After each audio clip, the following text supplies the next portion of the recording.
Zen school વાર્ષિક રમતોત્સવનું 2 દિવસીય આયોજન કરવામાં આવ્યું હતું.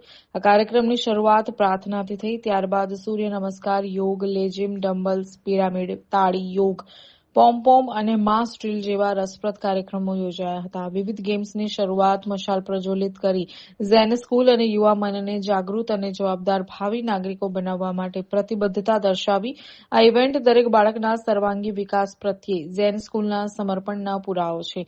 આજે વિવિધ સ્પોર્ટ્સના વિજેતાઓને gold medal, silver medal, bronze medal સાથે પ્રમાણપત્ર આપી સન્માનિત કરવામાં આવ્યા, જેનાથી આ કાર્યક્રમ યાદગાર બની રહ્યો. આ રમતોત્સવ શાળાના વિદ્યાર્થીઓમાં જીવન કૌશલ્ય, માનસિક અને શારીરિક શક્તિ, ટીમ વર્કને પ્રોત્સાહિત કરવાનું ઉત્તમ ઉદાહરણ છે. સમગ્ર શાળા સમુદાય ઉત્સાહભેર ભાગ લઈને પોતાનું સમર્પણનું સુંદર પ્રદર્શન કર્યું.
કરો વચ્ચે